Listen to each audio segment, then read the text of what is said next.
On était בסייעתא דשמיא, סימן קנ"ח, on a fait סעיף י"א, on commence סעיף י"ב, זה marqué dans שולחן ערוך. וינגבם היטב קודם שיפצע, שהאוכל בלי ניגוב ידיים, כאילו אוכל לחם טמא. וינגבם, il faudra bien se les essuyer, on parle des mains, קודם שיפצע, avant qu'il ne fasse le motzi. Botsea veut dire de faire motzi. Quelle est la raison? Parce que celui qui mange sans s'essuyer les mains, c'est comme s'il mangeait un pain impur. Il nous dit Mishnah Broa, Seif Yudbet, Sif Ktan Memhe, Lahem Tameh. Ketava Bet Yosef, le Bet Yosef il a écrit Daïn ou Mishum, que c'est du fait des Maïm Arishonim Sheshofech Al Yadav, Temeim Em. Que les premières eaux qu'il verse sur ses mains, elles sont impures,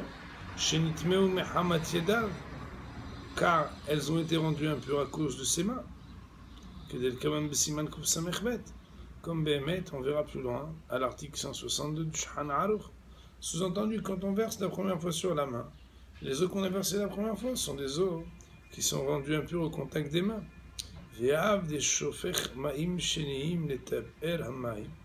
Et bien que Béhémet, il verse des deuxièmes eaux, puisqu'on sait qu'on a l'habitude de verser une fois, deux fois.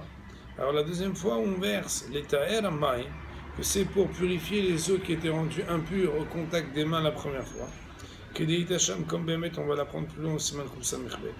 Mikol makom, quoi qu'il en soit, les kathilat tzarich le'avir et arishonim legamre. Quoi qu'il en soit, a priori, il faudra enlever totalement la présence de ces premières eaux, à l'idée nigou par le fait Béhémet d'essuyer ses mains. Autrement dit, la raison pour laquelle on doit essuyer les mains, c'est parce que Béhémet, les premières eaux qui ont touché nos mains et qui sont encore présentes aujourd'hui, alors elles sont les eaux qui sont rendues tamées. Le Rachal Katav, mais le Rachal, lui, il a écrit Li'ikara nigouv ou mishum nekiyut, que l'essentiel de la raison pour laquelle on doit s'essuyer les mains, c'est mishum nekiyut, ça veut dire c'est pour des raisons d'hygiène et de propreté. Car lorsque ses mains sont humides des eaux de la netila, okay, alors yeshbo mishum mius, il y a quelque chose de dégoûtant dessus.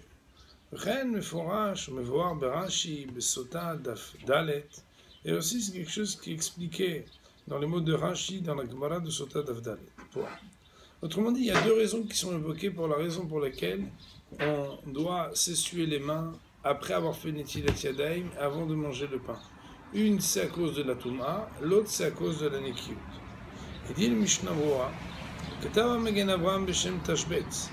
Le Magen Avraham, il a écrit au nom du Tashbetz. Lo yinagev yadav behaluko. Un homme, il ne s'essuiera pas les mains sur son vêtement. Shekaché le shikha, parce que c'est quelque chose qui est mauvais et qui amène, caché le shikha, ça veut dire qui amène des oublis. Ve'ayen bepri megadim chez mistepek. Et regarde le Pri Megadim qui a un doute au sujet. Imdavka haluko okol begada bemashma. Si c'est uniquement sur son vêtement, son survêtement, sa tunique, ou si c'est sur n'importe quel des vêtements. Il est rapporté ici dans notre édition que au nom du Kaf Haïm, c'est Béhémet sur tous les vêtements. Ça veut dire qu'on ne s'essuie pas les mains sur ses vêtements, on s'essuie les mains sur une serviette. Ça, c'est pour le Seif Yud Bet. Il faut savoir qu'il arrive parfois que lorsque quelqu'un est dans un endroit où il n'y a pas de serviette, alors il fait la bracha et il attend de se sécher comme il peut. Alors il faut savoir que, a priori, il faut qu'il se sèche convenablement les mains par une action. Mais si par exemple c'est une machine, il met ses mains dans les fameuses machines qui vont sécher les mains, alors il faudra quand même faire attention que les mains soient bien séchées. Donc mieux vaut attendre un tout petit peu plus longtemps que les mains soient bien séchées, plutôt que de faire un peu de l'à peu près. Marqué en Seif Yud Gimel. Amadbil yadav yechol leechol belo niguv. Vehu adid lenotel yadav bevatachat veshofech alem reve'it laim bevatachat. Celui qui trempe ses mains dans l'eau, d'après la stricte loi, on a la possibilité de faire Netilat Yadayim, de tremper carrément ses mains dans l'eau. Celui qui les trempe dans l'eau, il a le droit de manger du pain sans s'essuyer les mains. Et aussi, dans le cas où quelqu'un s'est lavé les mains en ne versant qu'une seule fois sur chacune des mains, le shofech alem revi'it maim bevatahat, lorsqu'il verse sur ses mains un revi'it d'eau bevatahat d'une seule traite.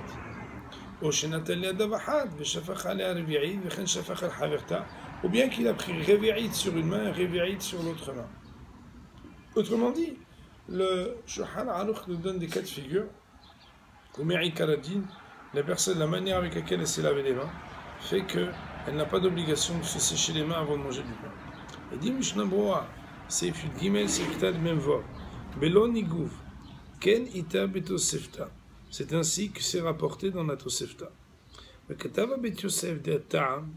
Et le Bet Yosef, il a écrit que la raison, sous-entendu la raison qui fait la différence, que dans ce cas-là précisément, on n'a pas besoin de s'essuyer les mains, alors que dans le cas d'avant, oui. Mishum de Bemadbil, Enkam Mayim Klal. Parce que dans le cas où tu trempes tes mains, alors il n'y a pas du tout d'eau qui devient impure. Un peu à l'instar de quand quelqu'un rentre dans le mikvé et dit oh, moi je suis tellement impur, j'ai rendu impur le mikvé. Impossible. Le mikvé, c'est tout ce qui rentre dedans devient pur. La reine c'est la raison pour laquelle, selon la raison que Bet Yosef, il a été rapporté en son nom plus haut du Siman Koussam Echbet, qui dit que c'est à cause de la Touma. Là où lo shayach Touma, alors lo shayach Tata'am, là où c'est pas possible de parler de Touma, il n'y a pas non plus la raison de devoir s'essuyer les mains. Et le Bet Yosef, il a appris de cette halakha qui est ramenée dans la Tosefta, que c'est la même loi s'il a versé un revi'id d'une seule traite, al-shte yadav sur ses deux mains, ou al-kol yad veyad bi'asmo, ou bien sur chacune des mains séparément. Des kaimalan nami, que nous tenons aussi comme un principe, comme une halakha, d'amaim teorim em, que dans ce cas-là, les eaux, elles restent pures. Que les kaman siman kouf, samer, bête, il y a marqué chez toi? Kouf samer e. En salih nigou, que dans ce cas-là, Béhémet, il n'y aura pas besoin de s'essuyer les mains. Rachal holek alze. Mais Rachal, qui a été cité déjà dans ses ketans d'avant, dans Mishnah Brura, lui n'est pas d'accord avec ça.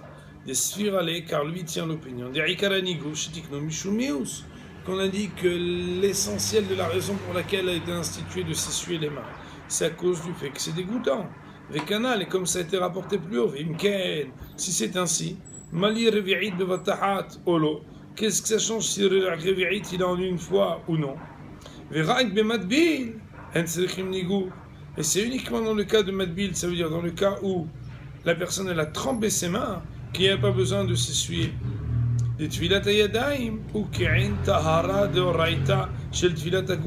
Parce que le fait de tremper ses mains, ça ressemble à la purification de la Torah, quand par exemple quelqu'un il trempe tout son corps.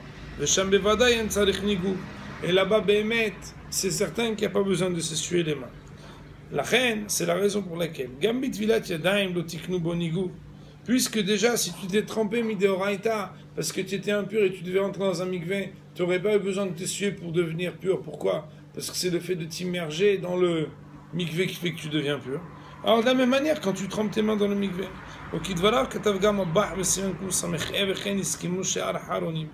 et c'est comme ça que le bar il a écrit le Siman Kouf Samech et que les dictionnaires sont tombés d'accord avec lui. Autrement dit, on a une discussion de fond à savoir quelle est la raison pour laquelle on doit s'essuyer les mains. D'après le Bet Yosef qui dit que c'est à cause de ta hara, il dit alors quand tu es dans un mikvé, il n'y a pas de problème. Ça veut dire quand tu trempes tes mains, mais aussi quand tu verses revi'it de vatahat sur une main ou sur les deux mains. Alors que d'après le Rachal, mais aussi le Bah et les Poskim, qui disent c'est à cause de mius, de quelque chose de dégoûtant, qu'est-ce que ça change, Béhémet, que tu es versé ou dans de l'eau? Le seul cas où il serait d'accord, c'est lorsque Béhémet, il a trempé ses mains dans un mikvé, mais s'il a versé d'une seule traite un revi'it sur chacune des mains ou sur les deux mains ensemble, alors Béhémet, on devrait s'essuyer les mains. Il dit, ici le Rav au nom du Kafahaim, va mahmir, va minhag lahmir nagev yadav gebe madbi, que le minhag, il est aussi d'être mahmir et pour les Sfaradim, même quand quelqu'un il trempe ses mains et aussi quand quelqu'un il verse réveil. Autrement dit, le Kafahaim il ramène ici que le minag il est la humra. Il y a Karadine dans le Mehaber, quoi qu'il en soit, alors on aurait le droit de ne pas s'essuyer les mains à partir du moment où soit on a trempé ses mains pour pouvoir faire Nitilat Yadayim, soit lorsqu'on a versé un réveil sur les deux mains en même temps, ou bien sur chacune des mains. Il dit à la fin du Siman Kuf Nun Hay, donc la dernière phrase du Mishnah Pourra, et même si Behemet, qu'on a dit que celui qui trempe ses mains dans un récipient où il y a de l'eau, qu'il n'a pas besoin d'après la stricture de s'essuyer les mains après pour manger, le Magen Avraham il a écrit, que